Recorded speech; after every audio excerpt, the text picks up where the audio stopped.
ადამიანი, რომელიც მოიხმარს დამატენიანებელს, თალკე დამატენიანებლად აქვს რაღაც ნაყიდი, ზისგანდამცავი აქვს ნაყიდი, იმასაც დამატენიანებელია აწერია, კიდე რაღაცა აქვს ნაყიდი, იმას დამატენიანებელიც აწერია, ანტიოქსიდანტიც აწერია, ყველაფერი ერთად აწერია და მე დავიბნეოდი რა მაგალითად რომ აი როგორ დამეხარისხებინა ჩემი პროდუქტები ისე რომ არ გადამემლაშებინა რაღაცა ინგრედიენტის დილით მაგალითად დილის რუტინაში აუცილებელი პროდუქტი მოდი ვთქვათ რომ არის მზისგან დამცავი სხვა პროდუქტები მაგალითად ჰიგიენა დილით ყველასთვის არ არის ვისაც აქვს განსაკუთრებით მშრალი მგრძნობიარე კანი მათ შეუძლიათ რომ გამოტოვონ კანის ასე ვთქვათ გაწმენდის საფეხური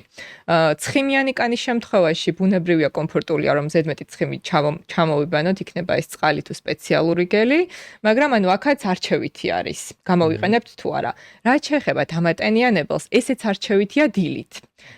მაგალითად მე თუ მაქვს მშრალი კანი შემიძლია ჯერ დავიტენიანო შემდეგ მზისგანდამცავი გამოვიყენო იმიტომ რომ მზისგანდამცავი არის კანის მოვლაში ბოლო საფეხური თუ ჯერ მზისგანდამცავი გამოვიყენე და შემდეგ დამატენიანებელი ამით მზისგანდამცავი კრემის მთლიანობას დავარღვევ და შეიძლება ისე არ დამიცვას როგორც უნდა დაეცვა აქედან გამომდინარე დატენიანება რადგან არის ასე თქვა არჩევითი ჩვენ შეგვიძლია რომ პირდაპირ დილით გამოვიყენოთ თუნდაც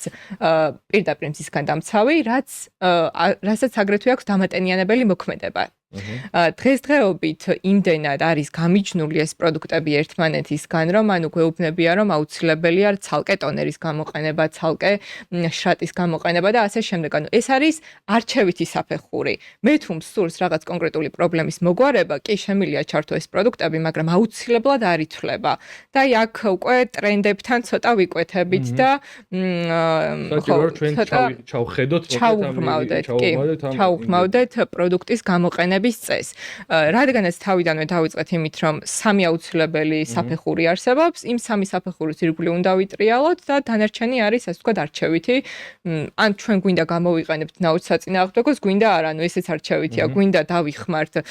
ლაქების საწინააღმდეგო მოვლას, გვინდა არა. რაც შეეხება სხვადასხვა დაავადებების საწინააღმდეგო მკურნალობას, აქ უკვე ბუნებრივია არჩევითი აღარ არის, აუცილებელი ხდება რომ რაღაცას ვებრძოლოთ.